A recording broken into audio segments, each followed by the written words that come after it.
आज के हमारे पॉडकास्ट के गेस्ट है Gajendra Surkar sir. Most awaited podcast था ये। गजेंद्र सुरकार सर को ज़्यादा इंट्रोडक्शन की ज़रूरत नहीं है। आपने कहीं ना कहीं उनके आर्टिकल पढ़े होंगे या इनकी बुक पढ़ी होंगी। अंधश्रद्धा निर्मूलन समिति का पार्ट है ये एक टीचर भी है, ये सर्पा मित्र है। बहुत सारी बातें करी आज के पॉडकास्ट में, स्पेशली साइंटिफिक टेम्परामेंट के बारे में, अंधश्रद्धा के बारे में, साइंस के बारे में बातें हुई है। तो स्पेशली स्टूडेंट को साइंस को किस तरह से देखना चाहिए, साइंटिफिक टेम्परामेंट को किस तरह से देखना चाहिए। हर चीज़ जो होती है ना, वो कॉज एंड इफेक्ट होती है, वो कैसी होती है, वो उसके बारे में डिटेल में एक्सप्लेन किया है। तो मुझे पर्सनली बहुत कुछ सीखने मिला इनसे, एंड आई होप आपको भी सीखने मिलेगा। इस पॉडकास्ट को ज़रूर कंज्यूम करें। Without further ado, please welcome Gajendra Surkar sir is on the show. बहुत खुशी हो रही है सर मुझे आपसे मिलके। बहुत दिनों से मिलना था आपसे, आज मुलाकात हो गई। I am very happy. मैं ना हर वीडियो में कुछ ना कुछ लर्निंग्स लेता हूँ। तो जैसे मैंने अशोक चोपड़े सर के साथ इंटरव्यू किया, उनसे मैंने सीखा कि किसी भी कार्य को करने के लिए यूनिटी कितनी इंपॉर्टेंस होती है, या समानता कितनी इंपॉर्टेंस होती है। सबको समान हक मिलेगा तभी जाके सब मिलके ग्रो करेंगे, एंड वही होना चाहिए, तभी हमारा भारत देश आगे बढ़ेगा। आई डोंट नो आपसे क्या सीखने मिलेगा, but I am very happy, I am very curious. First of all, कैसे हो सर?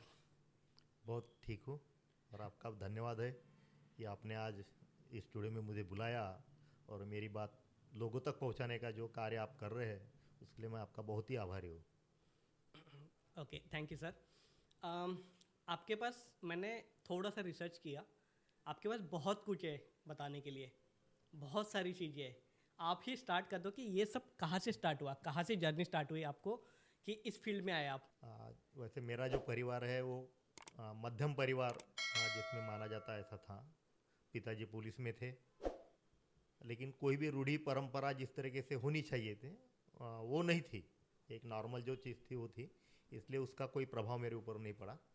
दूसरी बात की जो समानता आपने बताई, वो समानता मैंने बचपन में सीखी और इसीलिए कोई भी जाति का जो बोलेंगे परवेश में रहना या उसका विरोध करना, ऐसी बात नहीं रही।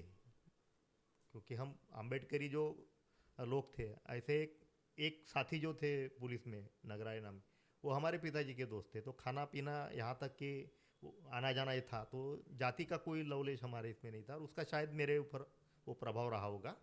और उसके बाद में जब मैं स्कूल मेरी छूट गई तो एक कपड़े का जो दुकान रहता है उसमें मैं था। तो उसमें हिंदी का अखबार जो था नव भारत, वो वहाँ था, तो वो पढ़ने में आता था।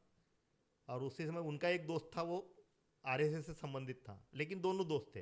ओके। एक कांग्रेसी थे तो दूसरे आरएसएस के। तो उनकी जब भी बातचीत होती थी तो उसमें संघर्ष भी होता था, लेकिन फिर चाय पीने के बाद में वो संघर्ष छूट जाता था। तो शायद ये भी प्रभाव मेरे ऊपर वो रहा।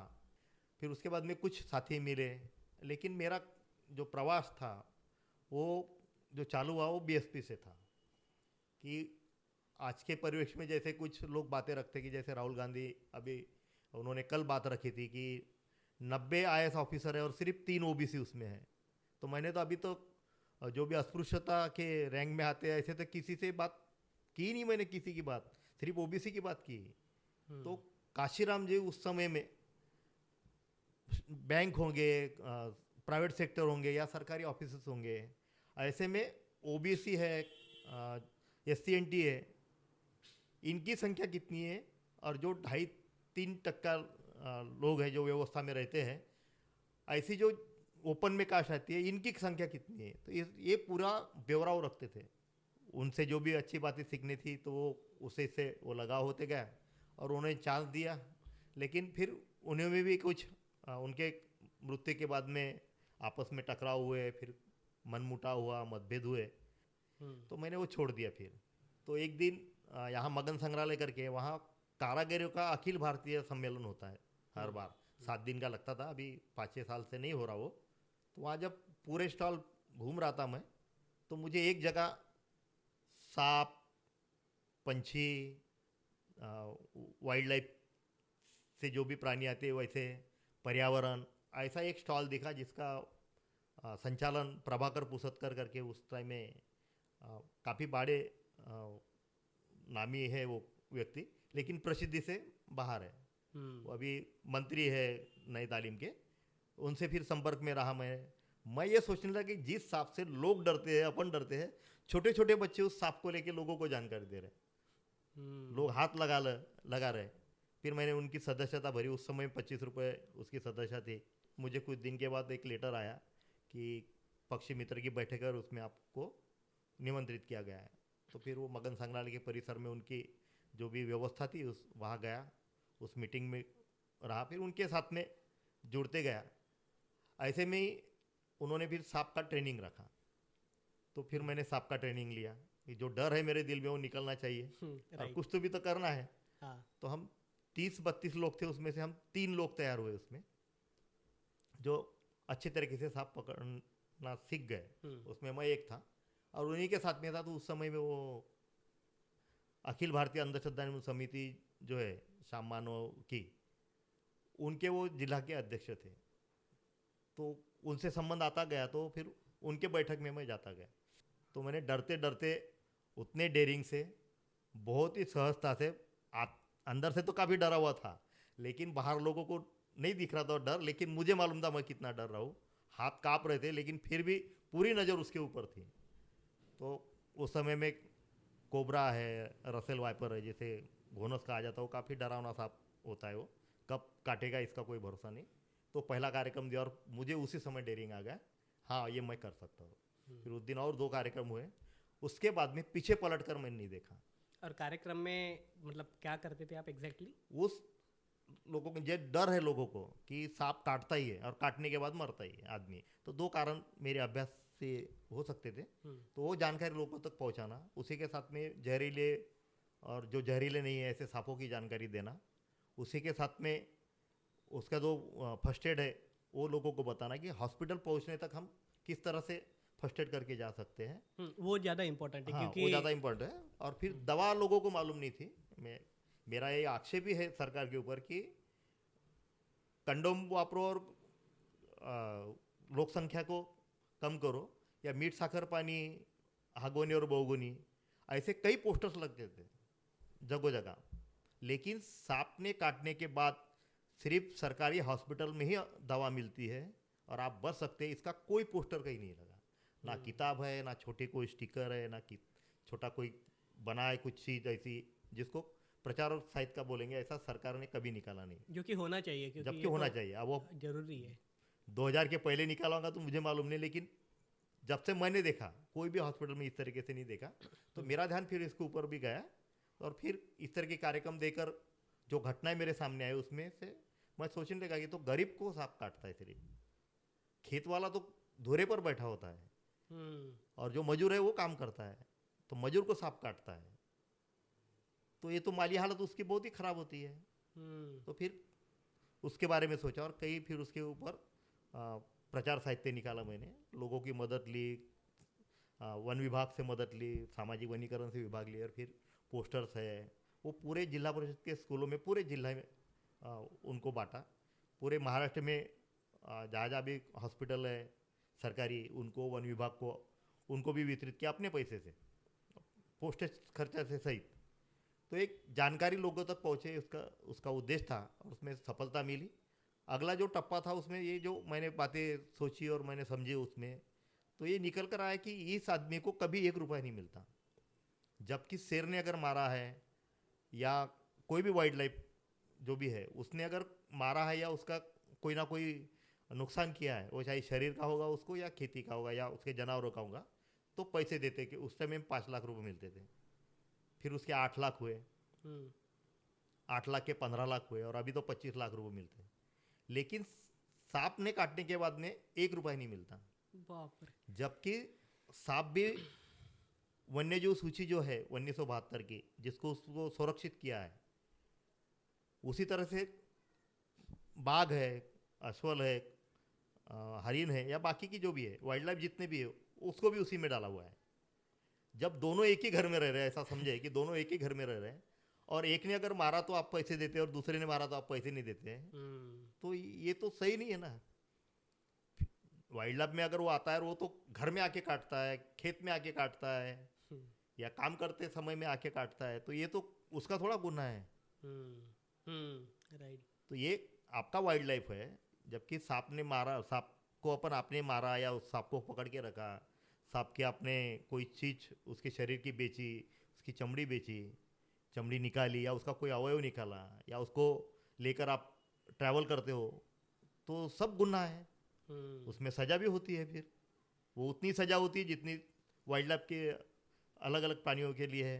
तो जब प्राणियों के लिए एक है तो फिर पैसे देने में क्यों एक नहीं है? हाँ हाँ। तो उसके ऊपर फिर मैंने मुख्यमंत्री होंगे, उप मुख्यमंत्री है, विरोधी पक्ष नेता है, तो 2000 से लेके आज तक जब जब भी अधिवेशन होता है, वो चाहे बरसाती अधिवेशन हो या मार्च का बजट का अधिवेशन हो, सभी में उसके पहले मैं भेजता हूँ।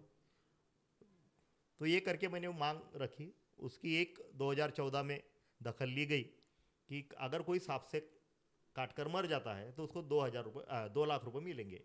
तो इस तरीके से मैं उस मुकाम तक पहुंचा। इसी समय मैंने प्रभाकर पुसतकर के साथ में रहकर भारतीय विज्ञान जत्था के नाम से एक साइंस को किस तरह से हमने अपनाना चाहिए, तो घर में क्या साइंस हो सकता है। घर का साइंस है कि छिपकली जब आपके घर में रहती है तो छोटे छोटे कीटकों को खाती है, तो आपका पर्यावरण ठीक रखती है। फिर छिपकली को खाने के लिए सांप आता है तो उसकी संख्या बढ़ने नहीं देता है। ओके। मेंढक जो होता है उसके जब बच्चे होते हैं, लार्वा जो बोलते हैं उसको, वो मलेरिया के जो अंडे होते हैं, इलिया होती है, उसको खाते हैं। तो मलेरिया को ठीक करने के लिए पर्यावरण ने ही एक प्राणी को जन्म दिया है। उस मेंढक को खाने के लिए भी सांप है। तो पर्यावरण यहाँ से शुरू हो जाता है, विज्ञान भी यहाँ से शुरू हो जाता है। तो ऐसे विज्ञान खेती वालों के लिए क्या हो सकता है कि उनके खेत के ऊपर जो कीटक आते हैं या अलिया निर्माण हो जाती है या बाकी की जो भी अलग अलग तरीके से पर्यावरण का नुकसान होते समय खेतों का भी नुकसान होता है, हम अपने जीवन में विज्ञान को किस तरह से सरलता से ला सकते हैं। तो विज्ञान सिर्फ वो कोई चांद के ऊपर कोई यान भेज दिया और विज्ञान को हमने प्राप्त कर लिया, ऐसा नहीं है। क्योंकि उसके लिए जो खर्चा होता है और आज के लिए जो खर्चा होना चाहिए आरोग्य और शिक्षा के लिए, ये बातें कहीं मेल नहीं खाती है। तो विज्ञान हमने अपने जीवन में अपनाना चाहिए। तो ऐसा विज्ञान अपनाने के लिए भारत के 2 महान व्यक्ति थे। एक प्रोफेसर यशपाल थे जो राष्ट्रपति के सलाहकार थे वैज्ञानिक करके, और एक सदगोपालन करके कोठारी आयोग के सदस्य थे जो काफ़ी बड़े शिक्षाविद हैं। तो उन्होंने भारत जन विज्ञान जत्था निकाला था, तो उसका वर्धा का सदस्य मैं बना। वाओ। तो उसमें एक शिक्षा के ऊपर काम करने का एक था, तो उसको बोलते थे फील्ड लैब। ऐसी 10 फील्ड लैब पूरे भारत में थी, तो उसकी एक फील्ड लैब हमारे यहाँ भी थी, क्योंकि प्रभाकर पुसतकर कन्वेनर थे पूरे भारत में, तो उनके तरफ 6 राज्य थे। तो फिर वो काम कौन करेगा? तो वो तो 10 बजे से 6 बजे तक बुक थे, नौकरी करते थे। मुझे रुचि भी थी क्योंकि मैं भी वंचित था शिक्षा से। उस टाइम मेरी सिर्फ 12वीं हुई थी। एक मेरा जो भी सर्वेक्षण था खुद का, ऐसा कोई डॉक्यूमेंट नहीं किया था, लेकिन देखा देखी जो भी समाज का एक विस्तृत चित्रण मेरे सामने था कि लड़कियां छोड़ देती है या छोड़ने के लिए मजबूर हो जाती है वो, तो ऐसी लड़कियों को अपन ने पढ़ाना चाहिए। तो उन्होंने 1 क्लास से लेकर 4 क्लास तक की जो भी लड़कियां थी, मैंने कहा कि इनकी गणना कीजिए और जितनी भी लड़कियां निकलती है, इन लड़कियों को मैं आप ही के स्कूल में पढ़ाऊँगा, आप ही के क्लासरूम में पढ़ाऊँगा, ये आपके इस एरिया से बाहर नहीं जाएंगी। क्योंकि सरकारी स्कूल थी, तो उनको पढ़ाया और 3 साल में सभी लड़कियां, एक भी लड़की ऐसी नहीं रहती कि जिसको गणित नहीं आता था, मराठी नहीं आती थी, हिंदी नहीं आती थी। ऐसा कोई लड़की, जो 47 लड़की जाती थी, उसके लिए भारत भर में कुछ लोग थे, उसमें से 2 लोग मुझे मिले। एक फॉरेन से आई हुई लेडी है जो सातारा के फलटन में काम करते हैं, मैक्सिन बर्सन करके, और एक पश्चिम महाराष्ट्र के थे, अभी उनका नाम मुझे याद नहीं आ रहा। वो प्राचार्य रह चुके, लेकिन वो पूरे भारत भर घूमते थे बच्चों को पढ़ाने के लिए। तो ऐसे 2 लोगों से मुलाकात हुई और उनसे मार्गदर्शन लेकर मैंने वो काम शुरू किया। उसके लिए मुझे मेरी लड़की जो कॉन्वेंट में पढ़ती थी उसको वहाँ से निकालना पड़ा। प्रभाकर पुसतकर जी के साथ में रहकर वो काम मैंने शुरू किया था। तो मैं इंडिपेंडेंट होकर वो काम करता था।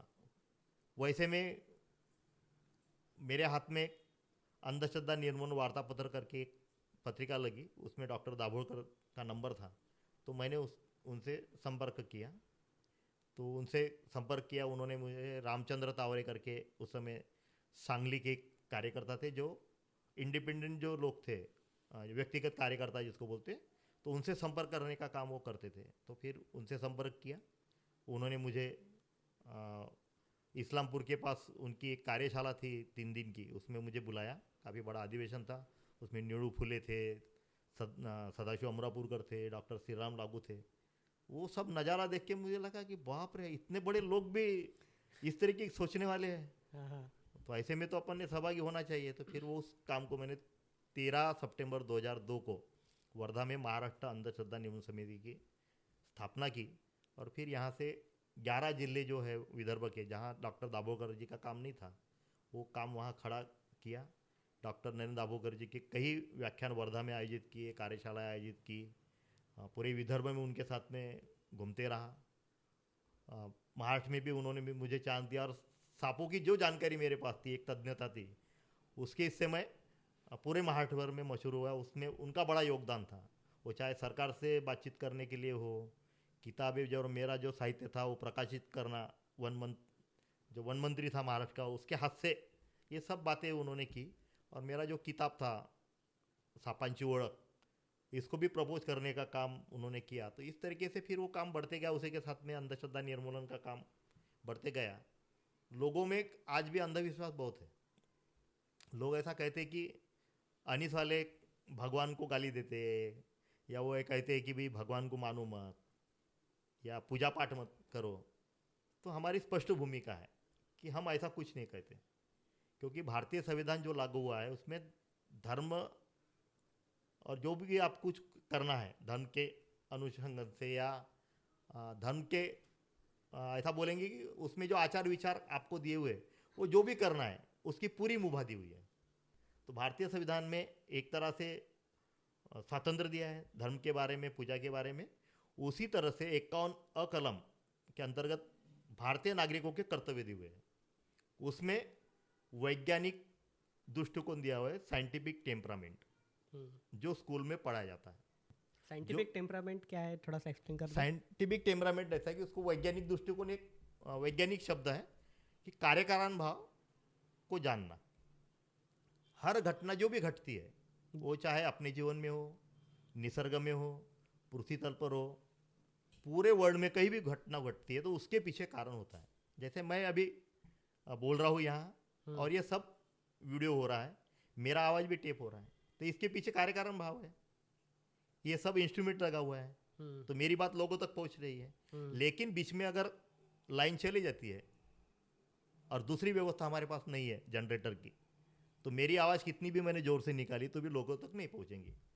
अब इसके पहले आप अगर इसकी पूजा कर लेते या नारियल फोड़ते, होम हवन करते और कहते कि भैया नहीं, ये तो इंटरव्यू अच्छा होना चाहिए, तो बात तो टूट जाएगी ना। तो ये कार्यकारण भाव है, ये सब है। तो हर घटना के पीछे कार्यकारण भाव होता है। तो वैज्ञानिक दृष्टिकोण एक बताता है कि आज आपको जितना मालूम हुआ उतना ही मालूम होगा, इससे आगे नहीं होगा। लेकिन आगे 50,000 साल के बाद, या 150 साल के बाद, 10 साल के बाद, 2 साल के बाद आपको मालूम होगा ही नहीं, ऐसा कोई वो बोलता नहीं। तो मालूम होगा, बट उसको टाइम लगेगा, टाइम लगेगा, स्टेप बाय स्टेप होगा। हाँ। ऐसे बोल रहे हो? जैसे कि पृथ्वी घूमती है, हाँ। ये अभी मालूम हुआ 1600 साल के बाद में। 1609 में जब गैलीलियो ने दूरबीन बनाई तब मालूम हुआ ना पृथ्वी घूमती है। राइट। उसके पहले भी भास्कराचार्य ने, वरामीरा ने जो है, उन्होंने कहा था कि पृथ्वी घूमती है। कई जितने साइंटिस्ट, उसके पहले भारत के साइंटिस्ट ने कहा था, लेकिन उसको साइंटिस्ट कोई मानता नहीं था उस समय में, क्योंकि धर्म में ऐसा लिखा था कि पृथ्वी एक जगह है, वो शेषनाग के सर के ऊपर है। वो थोड़ी भी इधर उधर कुंडली हिलाता है तो पृथ्वी डगमगा जाती है, जिसको भूकंप कहते हैं आज के इसमें। तो लोगों में आज भी वो मानसिकता है। और विज्ञान कहता है कि ऐसा नहीं है, तो पृथ्वी घूमती है, और आज सभी वो मानते हैं। यानी ज्योतिष्य के बारे में ऐसा कहा जाता है कि वो कुंडली निकालता है, वो सब बातें बताता है, लेकिन पृथ्वी जिस ग्रह पर वो रहता है उसको वो ग्रह ही नहीं मानता। उसके कुंडली में वो पृथ्वी ग्रह है ही नहीं। तो अच्छा। भलते भलते हैं, जबकि स्कूल में पढ़ाया जाता है कि पृथ्वी ग्रह है, हाँ। पृथ्वी घूमती है। तो साइंटिफिक टेम्परामेंट ये बताता है कि आपके जीवन के प्रश्न आप ही छुड़ा सकते हो, आपके जीवन में दूसरा कोई प्रकाश डालने वाला नहीं। यानी ऐसा कहा जाता है कि मैं ही मेरे जीवन का शिल्पकार। तो स्वामी विवेकानंद कहते थे ये कि अपने मनगट में खुद की ताकत है और आप खुद ही अपना तकदीर बदल सकते हैं, दूसरा कोई आके बदलेगा नहीं। तो आपको परिस्थिति बदलना पड़ेगी। आप गरीब हैं उसका भी कारण है, आपको नौकरी नहीं लगी उसका भी कारण है, आपने पढ़ाई नहीं की उसका भी कारण है, आप बीमार हो रहे हैं उसका कारण है, आपका अपघात हो गया, एक्सीडेंट हो गया, उसका भी कारण है। बिना कारण से तो अपघात हो ही नहीं सकता ना। एक तो आप दूसरे को ठोकोगे गाड़ी से, या आप दूसरा आपको ठोकेगा। आप पैदल भी चल रहे हैं, अपने साइड से चल रहे हैं, लेकिन कोई दारू पीकर अगर आ गया या किसी का नियंत्रण अपने गाड़ी से छूट गया तो गलती तो उसकी है ना, तो गलती तो होगी ना। तो कार्यकारण भाव तो मिल गया ना हमको कि उसकी गलती हुई इसलिए एक्सीडेंट हुआ। लेकिन मैंने कहा कि नहीं, आज तो मैंने पेपर देखा था, उसमें लिखा था कुंभ राशि में तो आज जाना अच्छा नहीं है, अगर जाएंगे तो कुछ ना कुछ घटना घटी और घट गई। तो कहते कि नहीं, वो लिख कर आया था ना, ज्योतिष ने बताया तो बराबर है, ऐसा नहीं होता। अच्छा, कॉज एंड इफेक्ट की वजह से होता है ये हाँ, सब। तो कार्यकारण भाव उसके पीछे रहता ही है। उनकी बातें तोड़ने के लिए, उन्हें छेड़ने के लिए हम ये भी कहते थे कि ठीक है ना, आप बताते हैं ना भविष्य, तो हम ऐसा करते हैं कि 10 कुंडली आपको देते हैं, ओके। 5 महिलाओं की, 5 पुरुषों की। आपको ये बताना है, सिर्फ 8 ही कुंडली बताना है, यानी 100% भी नहीं बताना, 80% बताना है कि इसमें से कौन सी महिला की है और कौन सी पुरुष की है। ठीक है, आप ये भी नहीं बता सकते तो हम कहते हैं कि ठीक है भैया, हम ऐसे 10 विद्यार्थियों की कुंडली देते हैं आपको, जिसमें से 5 बहुत ही निचले स्तर पर है उनकी पढ़ाई, इनको 35%, 40%, 50% मिले, और 5 ऐसे जो हाईएस्ट है, 100% है, 90% है, 99% है। तो इसमें से हमको बता दो कि ये 5 कौन से और वो 5 कौन से है, वो भी नहीं बताते। ये सब आपने एक्सपेरिमेंट करे? हाँ, कि कार्यकारण भाव के सिवा इस दुनिया में कुछ भी नहीं घटित होता है, कुछ भी नहीं। और जो भी ऐसा करता हूँगा कि भाई हाँ, हम करवा देते कि हम किसी की जान ले सकते हैं बैठे बैठे ही, हम किसी को कुछ कर सकते हैं तो बीमार हो जाएगा, तो हम कहते हैं भैया ठीक है ना, फिर ऐसे अगर आदमी मिलते हैं तो आनंद है हमें। तो भारत पाकिस्तान चीन के बॉर्डर पर इनको रखेंगे ना, तो हमारे जो सैनिक हैं वो क्यों शहीद करेंगे हम, जो हमारे महिलाएं वो क्यों विधवा होंगी, उनके बच्चे क्यों अनाथ होंगे, फिर तो खुशहाली रहेगी ना। तो साइंस ऐसा कहता नहीं कि मैंने जो कहा वो सच है, साइंस ये कहता है कि मैंने जहाँ अभी जो कहा उतना ही सच है, इसके आगे और कोई जोड़ेगा उसको। लेकिन भारत में धर्म ग्रंथ और शब्द प्रमाण, जिसको ये कहा कि मैंने जो कहा वही सही है, धर्म ग्रंथ भी वही कहते हैं कि धर्म के ग्रंथ में जो लिखा है वही सही है, उसके सिवा कुछ नहीं। इसलिए हमारे यहाँ ब्रह्मम सत्य जगत मिथ्या करके प्रचलित बात है, या ऐसा कहा जाता है कि आपके तकदीर में जो होगा वही होगा, ठेवेरे तसेचे अनंत रावे चित्ती असु द्यावे समाधान। यानी कोई चिंता नहीं करने की। बाजू का लड़का आया ऑफिसर हो गया ना, तो आपने कहे ये सोच लेना चाहिए कि अपना लड़का चपरासी के ऊपर नहीं पड़ेगा, क्योंकि कार्यक्रम भाव मालूम ही नहीं है। पढ़ेगा ऐसा अगर हमने कहा तो हम अपने बच्चों को अच्छी तरह से पढ़ाएंगे।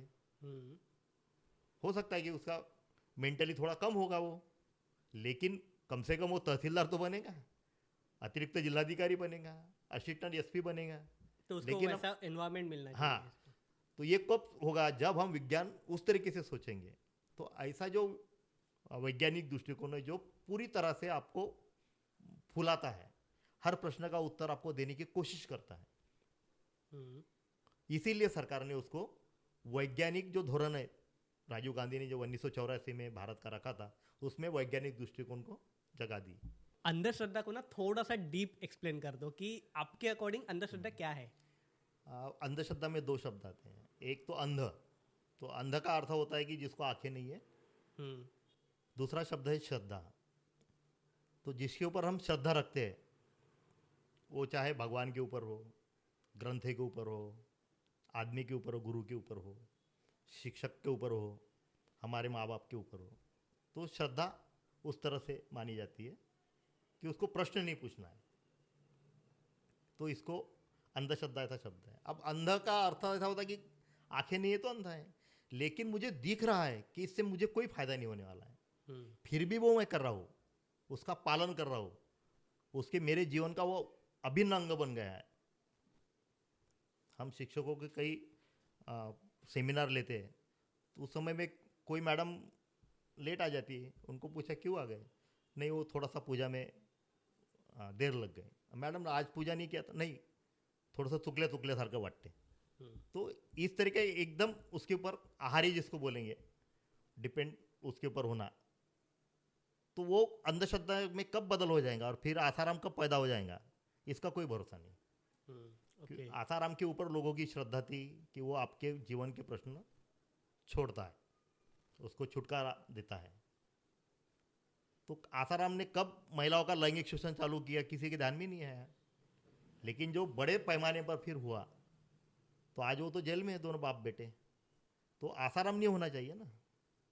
या सत्य साई बाबा जब प्रकाश में आ गया, तो क्या करता था, जैसा मैंने जब भी बताया कि वो खुद की पहचान ऐसी थी कि जैसे आप हम कहीं जाते हैं तो कहते हैं कि भाई मैं गजेंद्र सुरकार हूँ, मैं महाराष्ट्र आंदोलन समिति का राज्य प्रधान सचिव हूँ, तो मेरा वो कार्ड रहता है छपा हुआ, तो मैं देता हूँ, तो सामने वाला अच्छा ये आदमी अपने को मिलने आया।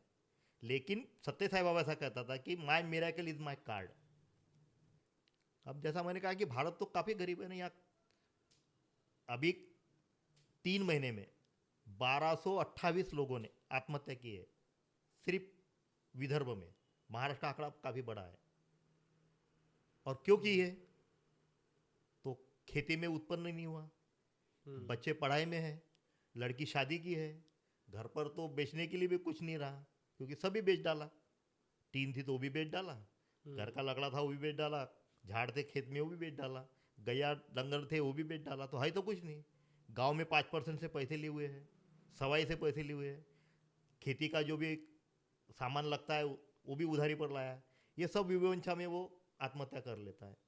तो कितना सहजता से कि सत्य साई बाबा जैसा आदमी भारत में था तो इतना ही काम करता था कि सिर्फ एक गांव में आना, हाथ घुमाना ऐसा, और हर खेती वाले को एक चेन देना 5 ग्राम की या 1 तोले की, 2 तोले की, कितना भी दे सकता है क्योंकि बाबा है वो, उसके पास मंत्र है, तो क्यों नहीं दे सकता। और भारत क्यों गरीब रहा। कई भूखमरी लोग हैं कि वैसे जैसे बताया कि 39 सेकंड में एक बच्चा मर रहा है। यहाँ मेलघाट में गए तो कुपोषण है, जो परिस्थिति नहीं बदली। उधर गढ़चिरौली में गए तो आदिवासियों का पूरी तरह से हालाकी का जीवन है। उड़ीसा जैसा राज्य पूरी तरह से गरीब है, जहाँ भूखमरी की कई समस्या है, बेरोजगारी की समस्या है। तो भारत के पास अगर इस तरीके के बाबा है और जो राजनीतिक लोग उनको प्रपोज करते हैं, तो ऐसे बाबा के से तो भारत का भविष्य उज्जवल होना चाहिए ना। तो श्रद्धा ये वैयक्तिक भी होती है और वो एक परिप्रेक्ष्य में जिसको मराठी में बोलते हैं कि काल सापेक्ष होती है। एक व्यक्ति सापेक्ष, तो एक व्यक्ति सापेक्ष थी कि चंद्रा स्वामी है कि होम हवन करता था, या सत्य साई बाबा है कि भाई सोने की चैन निकालता था, अभी वो बंद हो गया, तो श्रद्धा टूट गई। दूसरे हमारे यहाँ श्रद्धा थी कि कोई भी आदमी अगर मर गया तो उसकी जो औरत थी, पत्नी थी, वाइफ थी, उसको उसके चिता के ऊपर बैठकर उसको जला डालते थे, उसकी इच्छा हो या ना हो। लेकिन श्रद्धा ऐसी थी कि भाई उसने खुद ही उसके ऊपर बैठना चाहिए। वो अभी तक 1990 तक चालू था, आज नहीं होता है। तो कभी ऐसा हुआ नहीं, पूछा नहीं लोगों ने कि भाई श्रद्धा उल्टी क्यों नहीं हो सकती। कहने का मतलब अगर महिला मर जाती है तो उसका आदमी चिता पर क्यों नहीं जलाया जाता। तो श्रद्धा उस तरह से सोचते ही नहीं लोग, क्योंकि श्रद्धा अगर बढ़ गई, वो इतनी बढ़ जाती है कि वो खुद को कब उसने ख़त्म कर दिया, खुद को कब अर्पण कर दिया किसी साधु के इसमें जो भी गलत तरीके से काम करते हैं, या खुद का सभी लुटा दिया, तो वो श्रद्धा को प्रश्न नहीं पूछते। हम कहते हैं कि भाई श्रद्धा रखिए ना, अच्छी बात है, प्रश्न तो पूछिए। वो डोड़स होनी चाहिए, वो जांचने के तरीके से होनी चाहिए। एक तरह से आप अंधश्रद्धा, जैसे श्रद्धा का अगला स्वरूप है कि अंधश्रद्धा हो जाती है वो, तो वो पूरी आंखें बंद करके भाई इसके सिवा मेरे प्रश्न नहीं छूट सकते। और श्रद्धा का दूसरा शब्द है विश्वास। हम जब श्रद्धा बोलते हैं तो विश्वास बोलते हैं। श्रद्धा में प्रश्न पूछते नहीं, विश्वास में पूछते हैं। तो विश्वास जब तक मिलता नहीं है तब तक आदमी ने कोई भी कदम नहीं उठानी चाहिए। तो वैज्ञानिक दृष्टिकोण आपको ये बताता है कि आपके जीवन के पूरे प्रश्न, वो चाहे अंधश्रद्धा हो या आपके जीवन का बेरोजगारी का प्रश्न हो, आपका व्यवसाय का हो, आपके बीमारी का हो, आपका घर का हो, आपका पढ़ाई का हो, आपके नौकरी का हो, आपके जीवन में जो भी प्रश्न आते हैं उसका आंसर वैज्ञानिक दृष्टिकोण दे सकता है। तो फिर उसकी 5 जो है वो जिसको मैं स्टेप है कि निरीक्षण है, तर्क है, अनुमान है, प्रयोग है, प्रचिति है। अब इसके ऊपर 1 घंटा बोल सकते हैं एक विषय के ऊपर और ये साइंस ने पढ़ाया हुआ है। तो इसके तरीके से हमने अगर ज्ञान प्राप्त किया तो हम अंधश्रद्धा से मुक्त हो सकते हैं। इसलिए अंधश्रद्धा का जो मायाजाल है, उसका जो एरिया है वो इतना बड़ा है कि हर तरफ से उसके अलग अलग आपको विषय मिलेंगे। तो अंधश्रद्धा कोई एक बात नहीं है कि एक ही दिन में हो या एक ही प्रश्न में उसका उत्तर मिल जाए। आदमी ने सोचना चाहिए कि भाई मैं इससे दूर रहूँगा, मैं समाज को नहीं कुछ कह सकता, लेकिन कम से कम मैं तो नहीं रहूँगा उसमें। मैं नहीं रहूँगा तो मेरा जो कुटुंब है, जो परिवार है, वो नहीं रहेगा। और जब मेरा परिवार नहीं रहेगा तो हो सकता है कुछ सालों के बाद उनका परिवार नहीं रहेगा, तो एक समाज बदलेगा। समाज बदला तो देश बदलेगा। ओके, आपने बताया कि अंधश्रद्धा क्या है आपके अकॉर्डिंग, बट आप अंधश्रद्धा निर्मूलन समिति के अध्यक्ष हो। हाँ, राज्य प्रधान सचिव। हाँ, तो as a being this personality, आप उस अंधश्रद्धा निर्मूलन समिति में क्या करते हो या क्या एक्शंस लेते हो ये इस टॉपिक के ऊपर जिसकी आपने बात करी? तो ऐसा है कि अंधश्रद्धा आज तो जाएगी नहीं, उसमें थोड़ी बहुत कम ज़्यादा होते रहेगी। वो पूजा पाठ तो रिक्शे वाला भी नहीं करता है, पूजा पाठ भिखारी भी नहीं करता है, पूजा पाठ खेतीहार जो है वो भी नहीं करता है। वो तो सिर्फ दिखा, भगवान तो सामने से हाथ जोड़ लेते हैं। भगवान की पूजा वही ज़्यादा करता है जिसको ज़्यादा शंका हो, डर हो। क्योंकि खेती वाले को कोई डर नहीं, भिखारी को कोई डर नहीं है, रिक्शा वाले को कोई डर नहीं, हमाल को डर नहीं है। उसको ये मालूम है कि मैंने जब तक मेहनत नहीं की तो मुझे फल नहीं मिलेगा। और जो लोग ज़्यादा पूजा करते हैं, उसके ऊपर आधारित होते हैं, वो साशंकित होते हैं। गिराइक नहीं आया आज तो क्या करना, इसलिए ही नींबू मिर्ची बांधते हैं। मेरी नौकरी बढ़ती नहीं हुई तो क्या करना है, तो पूजा पाठ में 2 घंटे देता है। तो ये लोगों बदलना कैसा चाहिए, तो हमने संविधान महोत्सव चालू किया कि संविधान में, वो तो संविधान में समता भी मालूम होंगी उसको, स्वतंत्र मालूम होगा, मानवता मालूम होगी, लेकिन उसके साथ में तो वैज्ञानिक दृष्टिकोण भी मालूम होगा। तो हमने वो महोत्सव चालू किया, तो उसको पॉपुलर हुआ। और आज पूरे भारत भर में, महाराष्ट्र अंधश्रद्धा निर्मूलन समिति ऐसी थी जिसने वो चालू किया 2007 में। आज पूरे भारत भर में संविधान को लेकर अलग अलग तरीके से प्रबोधन चालू है। तो ये एक संविधान जो है वो अभी गवर्नमेंट ने भी उसको मान्यता दी है। दूसरा, हम वैज्ञानिक दृष्टिकोण करके एक दिन आता है, उसका नाम है 28 फरवरी। तो सीवी रमन थे, रमन जो थे हमारे यहाँ के वैज्ञानिक थे और उनको नोबेल पारितोषिक मिला था रिफ्लेक्शन के लिए। पानी और सूरज की किरणें जो होती है उसमें रिफ्लेक्शन होता है, वो किस तरह से होता है। तो वो दिन हम मनाते हैं ताकि विज्ञान का प्रचार और प्रसार हो। हम सावित्रीबाई फुले से लेके तो 12 जनवरी तक में, 3 जनवरी से 12 जनवरी सावित्रीबाई फुले, फातिमा बी शेख जो उनकी सहयोगी रही थी, और जीजा माता जो शिवाजी महाराज की माँ थी, इस 12 दिन के कार्यकाल में महिलाओं का सशक्तिकरण कैसा हो, उसके अलग अलग विषय है। जैसे पीरियड का विषय है कि ऐसा माना जाता है कि पीरियड ये अपवित्र होता है, जबकि जन्म देने की अट ऐसी है कि अगर पीरियड नहीं आता है तो कोई भी महिला बच्चे को जन्म नहीं देती है।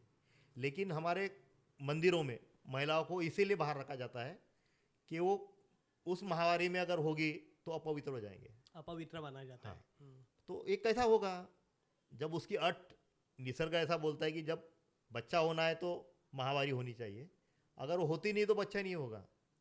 और फिर साइंटिफिक रिजल्ट जो आए वो इस तरीके से आए कि भाई ऐसा तो कुछ होता ही नहीं है, अपवित्र रहता ही नहीं है। जैसे चीरा मारने के बाद अगर आपके हाथ से खून निकलता है तो वही माहवारी का जो खून होता है उसी तरह से 100% होता है। लेकिन शरीर को जिस तरह से हमने मान लिया और हमारे जो पूर्वजों ने हमें बताया उसको सही या गलत इस पर न नापते हुए हमने जो बताया जिसको शब्द प्रमाण बोलते हैं उसी को हमने मानना चाहिए। विदाउट क्वेश्चनिंग हमने सब हाँ, एक्सेप्ट कर तो लिया। ऐसे ही बातों का हम उसमें लेते हैं। ऐसे फिर महिलाओं के अलग अलग प्रश्न हैं, वो शारीरिक हो, मानसिक हो, आर्थिक हो, सामाजिक हो, कौटुंबिक हो, संवैधानिक हो। तो ऐसे प्रश्नों को लेकर हम एक प्रबोधन मुहिम वो 12 दिनों में पूरे महाराष्ट्र में करते हैं। मार्च में होली आती है, होली में झाड़ों को तोड़कर जलाया जाता है, जबकि हम जीते तो उसको ऑक्सीजन की ज़रूरत होती है। पंछी और बाकी के जो भी जीव जंतु होते हैं उनको वृक्षों की ज़रूरत होती है। तो वृक्ष हमारे यहाँ बहुत ही महत्व का वृक्ष है या वो हिस्सा है एक पर्यावरण का, लेकिन उसको होली के दिन तोड़कर जलाया जाता है। कई लकड़े जो सूख गए उसको जलाया जाता है, जबकि आदमी को जलाने के लिए लकड़े लगते हैं या फर्नीचर के लिए लगते हैं। तो एक तरह से विध्वंस जिसको बोलते हैं वो विध्वंस उस दिन ज़्यादा से ज़्यादा होता है। वो हर पूरे 12 महीने होता है लेकिन उस दिन ज़्यादा होता है। तो हम लोगों को ऐसा कहते हैं कि भैया झाड़ मत तोड़िए, झाड़ों को मत जलाइए या सूखे भी लड़के मत जलाइए, आजू बाजू का कचरा साफ कीजिए, परिसर की स्वच्छता होगी, उसमें से प्लास्टिक अलग करिए, हरा जो कचरा है वो निकाल दीजिए और बाकी के कचरे की होली जलाइए। लेकिन फिर लोग मानते कि नहीं, इसके ऊपर प्रश्न है।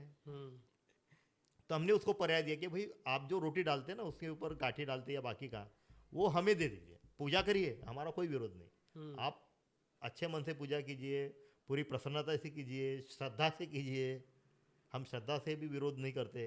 और वो रोटी जो है वो पूजा करने के बाद में हमें दीजिए। हम उस दिन गांव में जो भी लोग सड़क पर सोते हैं या गरीब होते हैं जिनके मुंह में वो उस दिन नहीं जाता मीठा खाना, हम उनको बांटते हैं। तो आज वर्धा में वो बड़े पैमाने पर हो रहा है।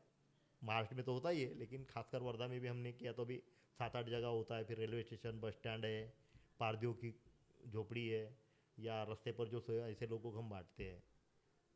उधर गणपति आता है, अपना नागपंचमी आती है। तो नागपंचमी को हम सांपों के बारे में जानकारी देने की कोशिश करते हैं कि उससे कैसा बचा जाए, विषारी बिन विषारी सांप कैसे पहचाने जाएंगे, विषों के लक्षण कैसे होते हैं काटने के बाद में, कहाँ जाना चाहिए, कहाँ दवा उसकी मिल सकती है। जैसे सरकारी हॉस्पिटल में उसकी दवा मिलती है, चारों सांपों से बनाई हुई दवा उसके काम आती है।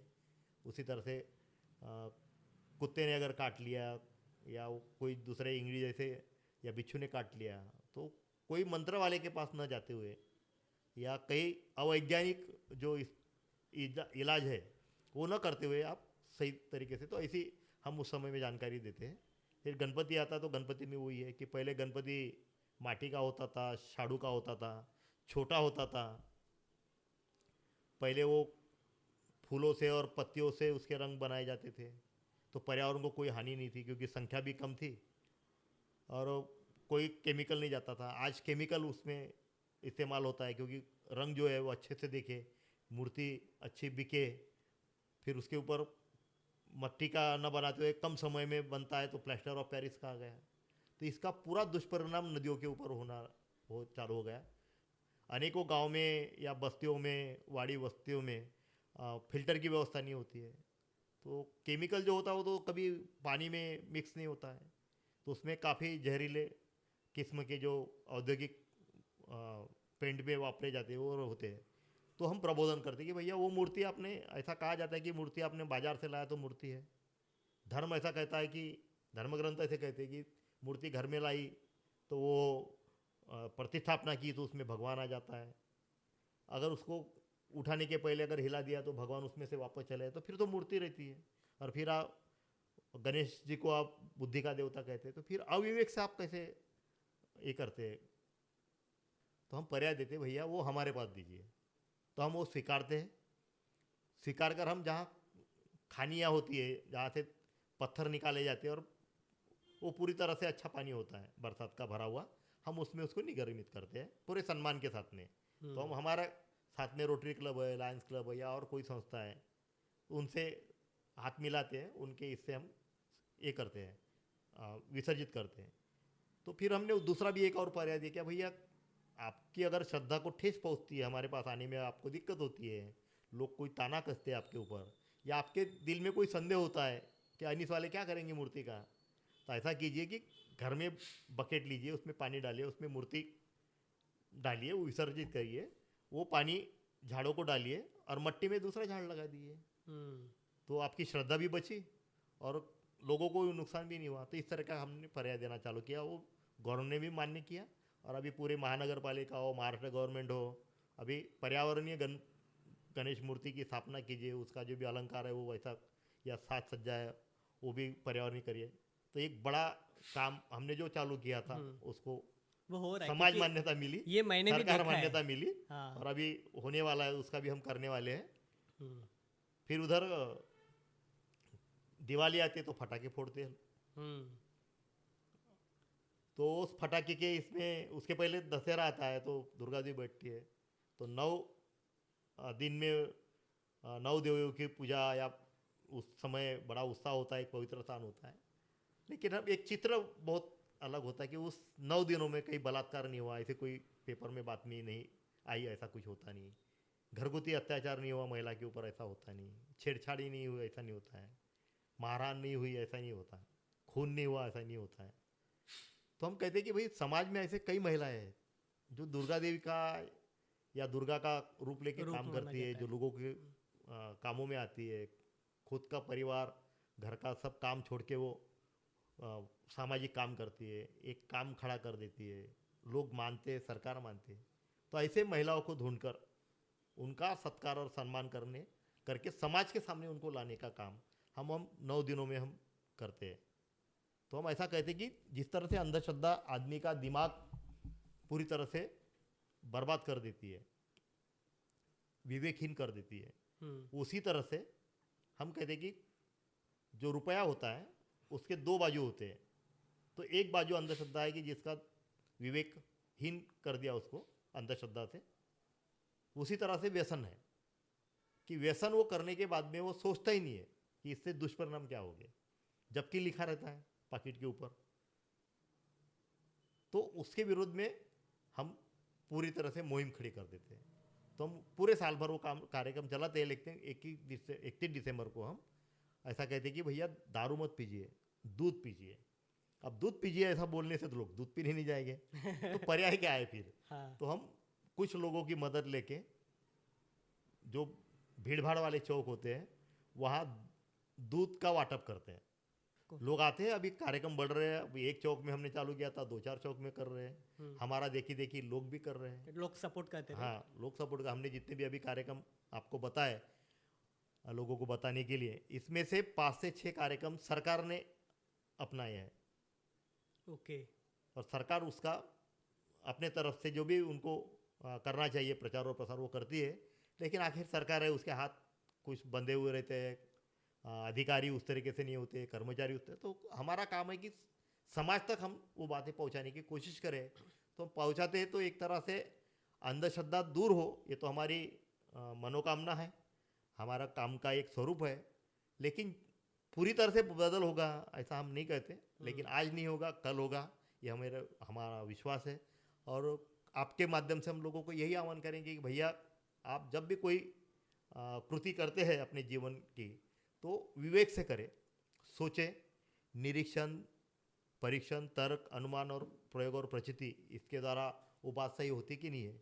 आप भगवान मानते कि नहीं मानते वो आपका व्यक्तिगत मामला है, लेकिन कोई भी बुआ बाबा माता महाराज जो भी होगा, इसके पास कम से कम अपने यहाँ के महिलाओं को, वो चाहे बहन हो, भाभी हो, माँ हो, पत्नी हो, इनको मत लेके जाइए, क्योंकि जहाँ भी इस तरीके से लोग होते हैं वहाँ महिलाओं का शोषण ज़्यादा होता है।